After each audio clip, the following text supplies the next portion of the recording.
Moi, je suis Catherine Bénard-Perron, pour ceux qui ne me connaissent pas, puisqu'on n'est pas tous de ça. Bon. Alors, qui suis-je? Une personne très très stressée. En plus, on n'arrivait pas à mettre le matériel en marche. On s'est retrouvé à 6 personnes pour produire finalement quelque chose très tardivement. Explication de la performance du surdoué en action. Donc, je suis membre de Mensa et HPI, haut potentiel intellectuel. Je reviens sur cette appellation. J'ai une activité professionnelle de coaching et de psychothérapie depuis 9 ans maintenant. Peut-être 10 ans, non, 9 ans. Alors, de quoi parle-t-on aujourd'hui? Déjà, on parle de HPI, on parle de douance, on parle de surdoué. On voit que le premier problème s'exprime déjà au travers de la sémantique utilisée. Donc, moi, personnellement, je ne suis ni un zèbre, ni un guépard, ni un caméléon, ni un autre être vivant qu'un être humain. Que ce soit bien clair entre nous. Donc, par convention, au terme de surdoué, je vais employer ici le terme de HPI au potentiel intellectuel. Donc, j'appellerai HPI. Ce qui me permettra de parler à la fois d'une caractéristique, de la caractéristique d'une personne et également d'une caractéristique générique, on va dire, de ce type de personne. Alors, de quoi ai-je envie de parler aujourd'hui? J'ai envie de parler un petit peu différemment de ce qu'on peut entendre habituellement sur le haut potentiel intellectuel.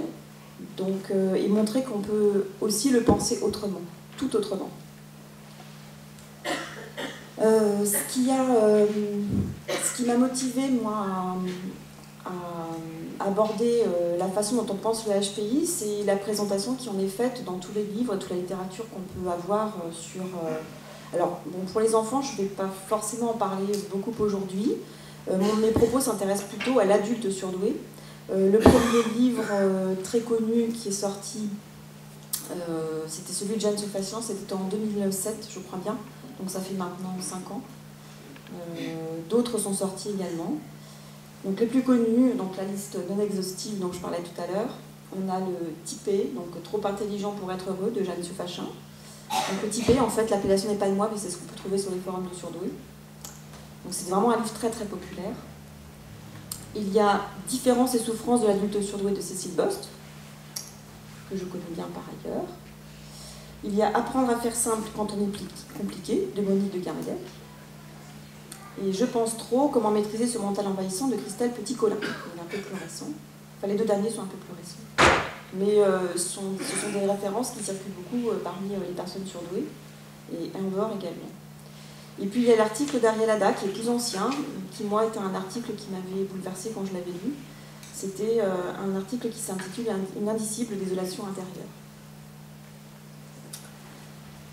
D'où parle-t-il? Alors, il parle de l'extérieur, je précise ma pensée, donc d'un point de vue professionnel qui est centré sur un modèle de normalité, en référence avec ce que tu disais tout à l'heure, Véronique. Il y a un certain nombre de caractéristiques normales, donc on peut définir des caractéristiques anormales, et notamment Jeanne Sophachian, par exemple, expliquait qu'elle avait été amenée à définir une typologie de personnes un peu particulière, parce qu'elle présentait, en arrivant, elle présentait dans la plainte qu'elles avaient, leurs difficultés, elles présentaient des points qui étaient relativement récurrents chez les personnes dites surdouées, puisqu'elles avaient ensuite des QI qui se révélaient être très élevés. Je suppose, Véronique, que tu as le même type de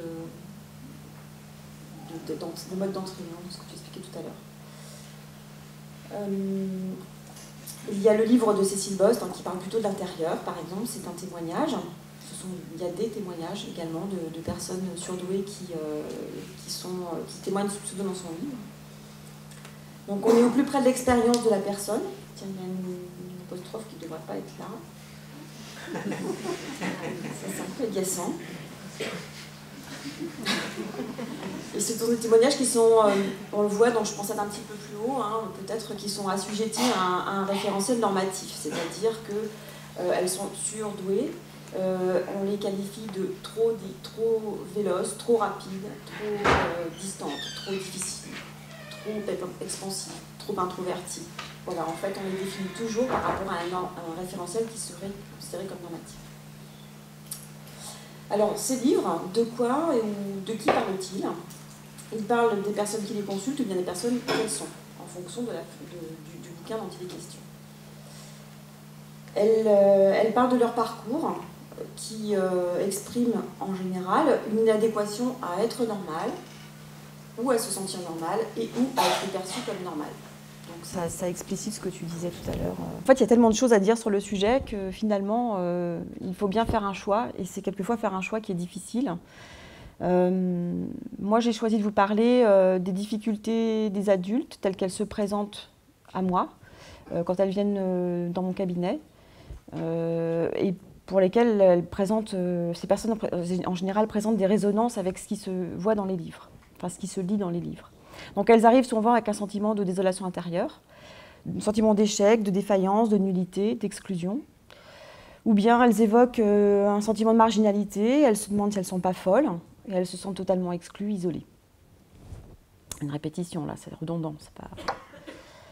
Donc le modèle que présentent les livres, finalement, si on regarde un petit peu, de manière un peu globale, c'est un modèle finalement qui est établi à partir des symptômes avec lesquels on arrive dans un cabinet de psy. C'est un modèle qui est établi également à partir des dysfonctionnements ou à partir d'écarts à la norme. Mais en aucun cas, on est sur un modèle qui serait complètement différent ou qui serait hors référentiel normatif. Donc ces livres, qu'est-ce qu'ils proposent? Ils proposent de comprendre le phénomène du HPI.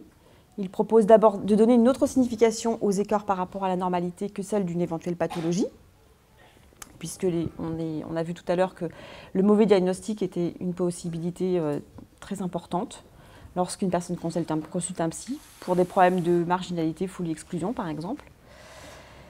Et ils proposent également de s'accepter dans cette différence de fonctionnement, sans véritablement remettre en cause la grille de lecture. Il propose de s'adapter en gérant son stress, ses émotions, sa sensibilité. En somme, il propose de faire un peu plus de la même chose que ce que l'on fait déjà depuis des décennies quand on a 40 ans, par exemple. Voilà. En même temps, c'est bien de pouvoir en parler, mais en termes de que fait-on avec ce HPI? Comment le gère-t-on? Comment le considère-t-on? C'est parfois un peu difficile puisqu'on est dans un système fermé où, ne remettant pas la grille de lecture en cause, on se heurte toujours aux mêmes difficultés et aux mêmes questionnements autour de trop, pas assez, pas suffisamment, qui sont finalement des critères où on peut se sentir, des évaluations qui nous permettent de nous sentir rapidement ou disqualifiés ou qualifiés en fonction de ce que l'on regarde. Mais souvent, en ce qui concerne le surdoué, on est plutôt dans la disqualification par rapport à la norme.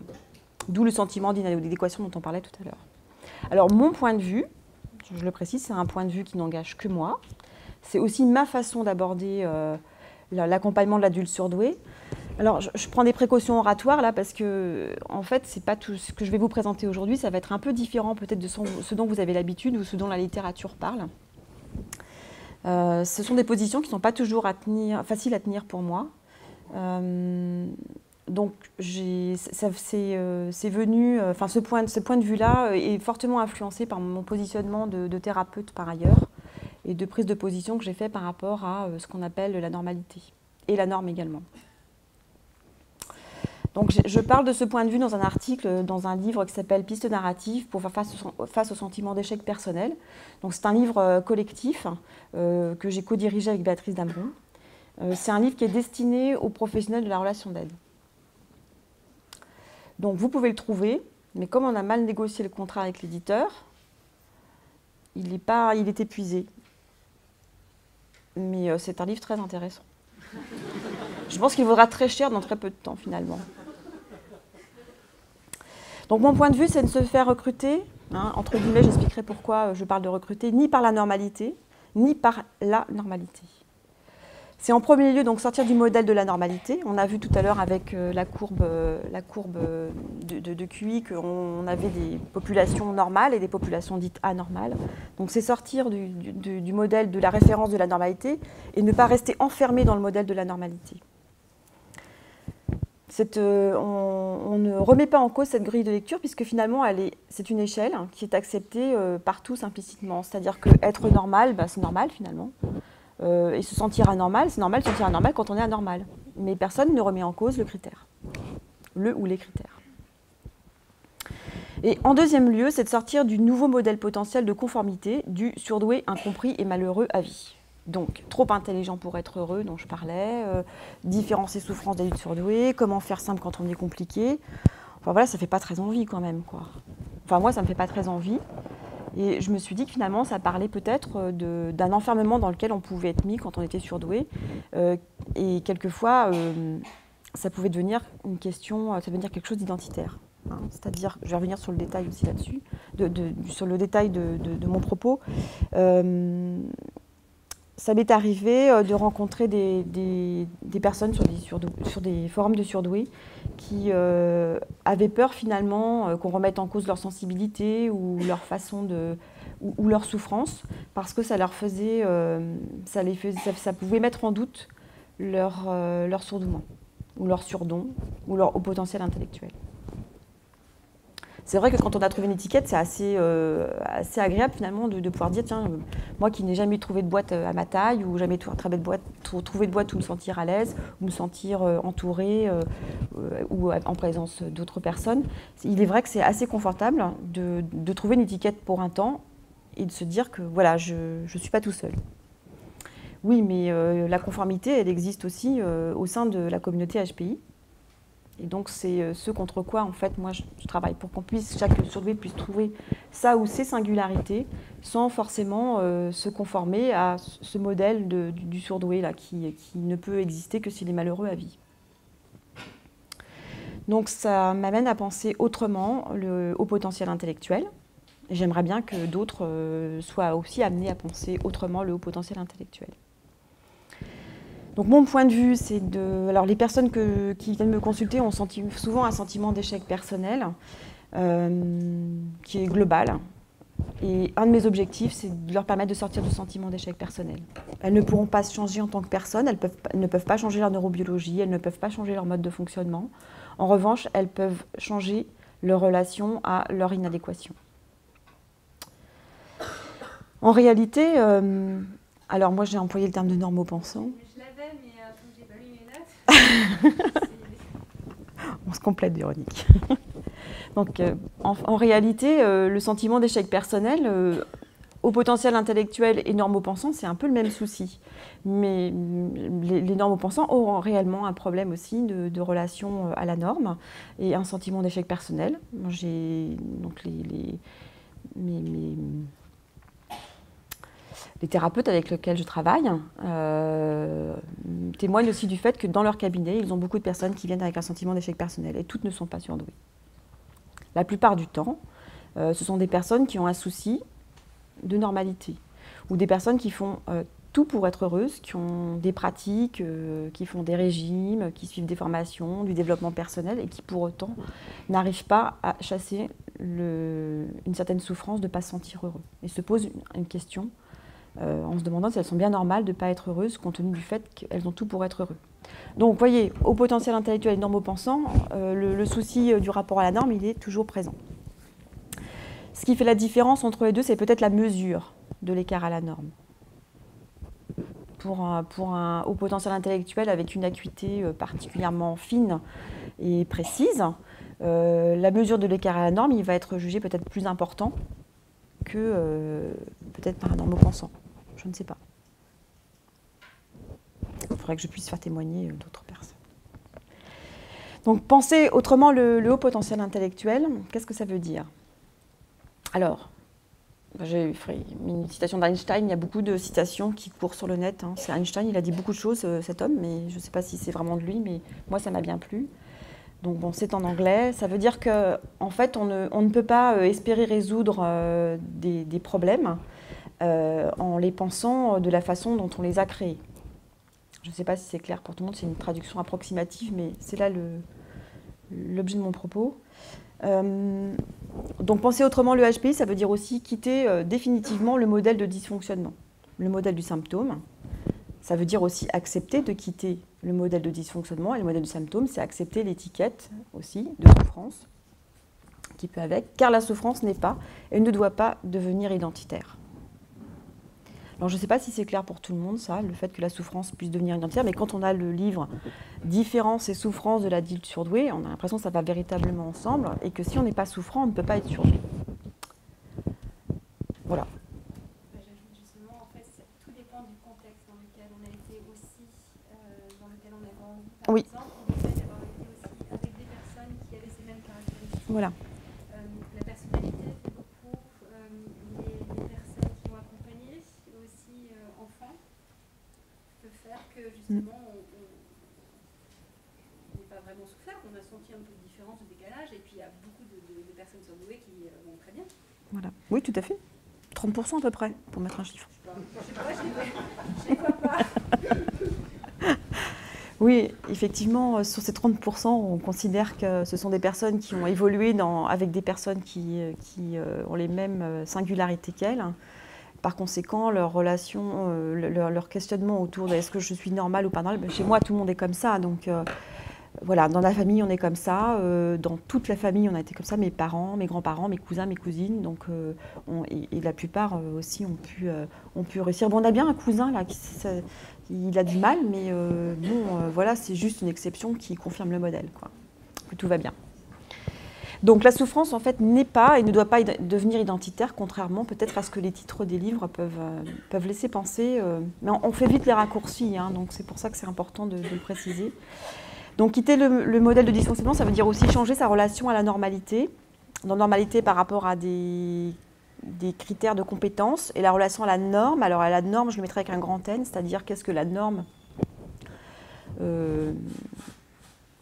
qu'est-ce que la norme au sens de ce qui doit des règles implicites que l'on peut avoir sur ce qui doit être fait, ce qui doit être pensé, ce qui doit être désiré, par exemple, hein, plutôt qu'en termes de normes de compétences.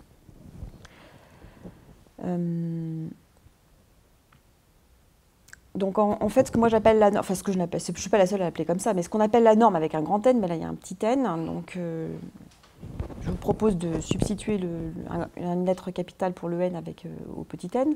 La norme internalisée s'insinue en chacun et substitue ses injonctions au désir de chacun. C'est-à-dire que, en réalité, la norme nous demande de penser d'une certaine façon. Et si on ne pense pas d'une certaine façon, alors on a un problème. Je prends par exemple, je travaillais la semaine dernière avec des psys qui étaient là, 4 psychiatres, psychologues, psychothérapeutes, et on travaillait sur cette relation à la norme et en quoi elle est présente en chacun de nous sans que l'on s'en rende compte. Il y avait une jeune femme psychologue qui parlait de sa fille. On n'était pas du tout dans le monde du HPI. Et elle précisait que l'institutrice avait dit qu'à 7 ou 8 ans, à 7-8 ans, on était capable de faire ses devoirs tout seul. Et donc, elle avait bien intégré cette information, cette maman. Et puis, voyant que sa fille ne voulait pas faire ses devoirs toute seule, elle lui dit « Mais tu devrais avoir envie de faire tes devoirs toute seule. » Donc, on est bien sur le glissement de la compétence vers le désir d'exercer cette compétence. Donc, moi, mon travail, ça consiste à décoller. Ouais, décoller, oui, on peut dire ça. Si on a quelque chose de l'ordre du normatif qui nous colle sur le dos ou qui nous a en tout cas pénétré à un moment donné ou nous a recruté, mon travail à moi, ça va être de mettre en place un questionnement pour pouvoir que la personne puisse décoller ce qui relève dans ce qu'elle pense, ce qui relève de la norme et ce qui relève de sa propre pensée et de son propre vouloir. Donc ça veut dire penser autrement le HPI, ça veut dire se penser soi autrement. Ça veut dire donc de changer de modèle référentiel, qui à ce jour est basé sur l'exclusion, par la qualification, la disqualification par rapport à des critères. Et c'est également y compris au sein de la communauté HPI. Bon, je ne sais pas si vous allez sur le net, vous allez voir dans les forums, il y a des... voilà, on peut voir ça tous les jours, qualification, disqualification, par rapport à ce qui est un surdoué, ce qui ne l'est pas, qui en est, qui n'en est pas, qui est compliqué, qui est simple, qui est complexe. Voilà, ce sont des discussions qu'on peut trouver Mais on est toujours sur un mode référentiel qui incite à la comparaison aussi. Et la comparaison, c'est l'enfer. Par exemple, moi, si je compare ma prestation avec la tienne, Véronique, par exemple, tout à l'heure, je me disais, mais je ne vais jamais arriver à parler comme elle parle, je ne vais jamais présenter des choses aussi intéressantes. Voilà. Ça peut... Non, c'est pour illustrer mon propos. Merci de me permettre de poser cet exemple. Donc, se penser soit comme différemment de ce qui est proposé habituellement, c'est se penser comme un être qui est relationnel et non pas structurellement dysfonctionnel. Je ne sais pas si c'est clair pour tout le monde. Donc, se penser comme un être qui entretient des relations singulières, qui peuvent être distantes ou rapprochées, donc avec la solitude, avec la curiosité, avec le vocabulaire, avec la précision, enfin toutes les caractéristiques qu'on a dit tout à l'heure, mais comme étant des relations particulières qu'on entretient avec ces concepts-là, ou ces critères-là, sans pour autant avoir l'impression qu'ils sont à l'intérieur de soi et qu'ils sont dysfonctionnels, et que l'on est dysfonctionnel. Donc le HPI qui peut être pensé autrement, c'est également vu de chez les professionnels, par exemple. C'est-à-dire qu'à défaut d'avoir pris de la distance par rapport à la pensée dominante, c'est-à-dire que quand vous allez chez un psy, vous allez le voir en disant, voilà, je voudrais me sentir normal, je voudrais être plus ceci, plus cela. Et en général, le professionnel va vous aider à atteindre cet objectif. Bon, on peut aller sur une demande très large qui est « je voudrais aller mieux ». Et si on arrive à contextualiser cette demande, on s'aperçoit que la personne elle a une demande plutôt normative. C'est-à-dire « je voudrais être comme les autres » ou « je voudrais être à l'aise pour gérer mes émotions » ou « je voudrais… voilà, comme si en fait il fallait savoir gérer ses émotions. D'emblée, comme si c'était vraiment personne ne pense à remettre en cause le critère de gestion de ses émotions. Donc ça nécessite pour un professionnel d'adopter une posture d'anthropologue versus une posture de sachant. Alors, qu'est-ce que c'est qu'une posture d'anthropologue? Une posture d'anthropologue, ça serait, ok, vous arrivez avec cette demande-là d'être trop curieux, de vouloir devenir moins curieux. Eh bien, racontez-moi pourquoi c'est important pour vous d'être curieux, pourquoi c'est important pour vous d'être précis, pourquoi est-ce que vous vous intéressez à tel ou tel sujet, etc., plutôt que de partir du principe qu'on doit avoir un degré normal de curiosité. Alors, je prends à dessein le critère la notion de curiosité, car ça ne revient pas à l'esprit, finalement, de mettre un degré de normalité pour la curiosité. Or, c'est ce qui se fait quand on a une posture de sachant et qu'on vous demande, voilà, quand un thérapeute est OK pour apprendre à la personne à maîtriser ses émotions, ou à les empêcher d'exprimer, ou à avoir le contrôle d'elle-même.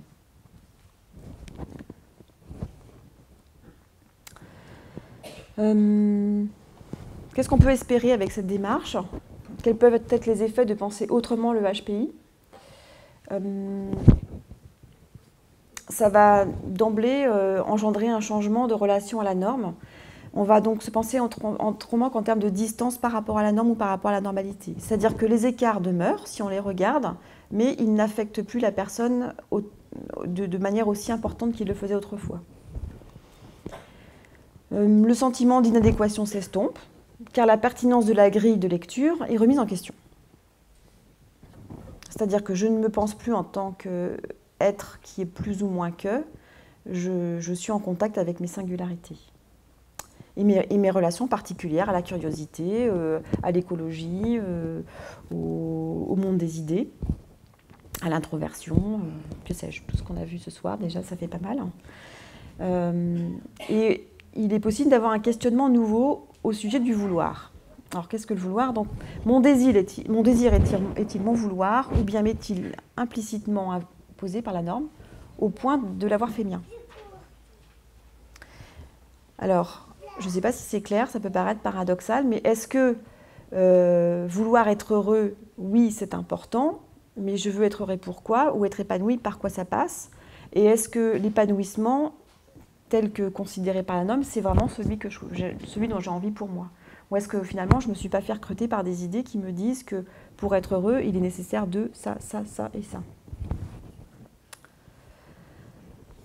Ça ouvre des perspectives et nouvelles en termes de futur. Alors là, quand un accompagnement se termine, pour moi, en tout cas quand les personnes quittent mon cabinet, j'ai l'espoir, nous avons l'espoir ensemble qu'elles puissent s'envisager différemment, différent de ce qu'elles faisaient auparavant en se considérant comme plutôt marginales, mais en même temps en ayant conscience que si elle est décalée par rapport au reste du monde, si on l'aperçoit comme décalée, elle a néanmoins sa place à prendre, elle peut néanmoins être heureuse à sa façon et comme elle l'envisage, et c'est son vouloir et son désir qui comptent et qui priment.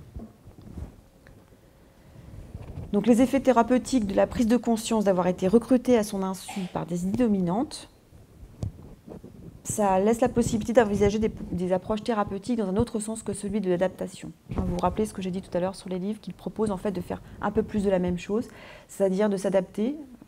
Moi personnellement, j'ai essayé de m'adapter pendant 40 ans et ça n'a pas marché. Donc je n'ai pas vraiment envie qu'on m'explique comment je vais pouvoir faire un peu mieux de la même façon, pour le même résultat finalement. Donc, à partir du moment où on peut vouloir cesser d'être normal et en même temps cesser de vouloir rester dans une étiquette qui peut être valorisante, celle du surdoué, c'est assez valorisant en quelque sorte, si on le ramène aux performances du QI par exemple.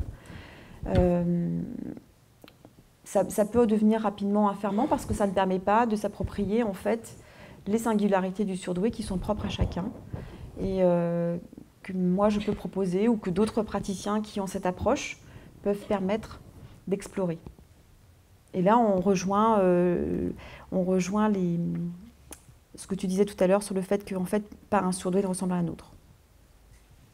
Et ce n'est pas qu'une question de QI en fait. Donc le comble, hein, c'est pour dire que les idées sont quand même fortement ancrées. Moi j'ai un client avec lequel je travaille depuis le mois de janvier l'année dernière.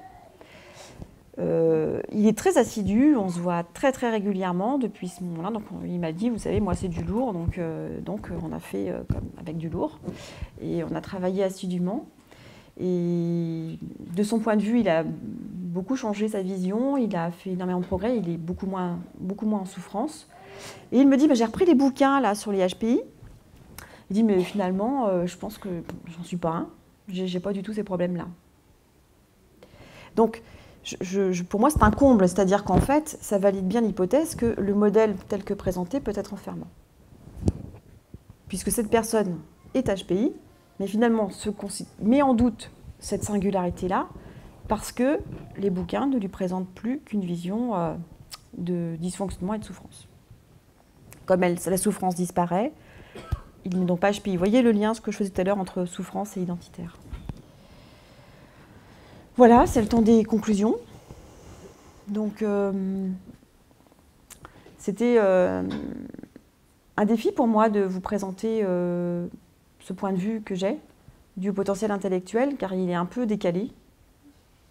Donc, décalé parmi les décalés, c'est pas facile, hein, comme position. D'ailleurs, je suis un peu contente. Là, on arrive à la fin de la conférence. On va voir les questions. Alors, je peux vous en poser d'abord à Véronique, le temps que je me repose un peu. Comme ça, je vais pouvoir essayer de remettre ma tête à l'endroit. Pourquoi est-ce que j'en suis venue à envisager le haut potentiel intellectuel avec l'angle que je vous ai présenté ce soir? C'est parce qu'en fait, je me suis rendu compte que l'enfermement, c'était quelque chose qui me déplaisait fortement, pour moi, mais aussi pour les clients que je pouvais accompagner. Et puis, finalement, quand on est sur du dysfonctionnement et qu'on ne remet jamais en cause la grille de lecture, finalement, on arrive à avoir beaucoup de pratiques pour s'adapter. On fait beaucoup d'efforts. On les gère un peu mieux parce qu'on s'explique les différences, mais néanmoins, on est constamment remis un peu dans les cordes quand il y a une remarque un peu désobligeante qui arrive, du genre « t'es prétentieux »,« ah oui, c'est vrai, j'avais oublié que ce décalage fait que je peux être prétentieux ». La sensibilité du HPI fait que finalement, c'est quelque chose, si on ne s'est pas décollé de cette notion de comparaison, de cette notion de norme, on se prend le plein fouet. Même si on s'est super adapté, si on a fait tous les efforts possibles, ça reste extrêmement blessant. Voilà. Et donc, un de mes objectifs, moi, c'est d'être plutôt en contact de ses singularités plutôt qu'au contact de ses différences par rapport à la nôtre. Voilà, j'ai terminé. On a passé plus de temps, je crois, à régler l'ordinateur qu'à la conférence. Mais bon, pour moi, c'était très bien. Merci.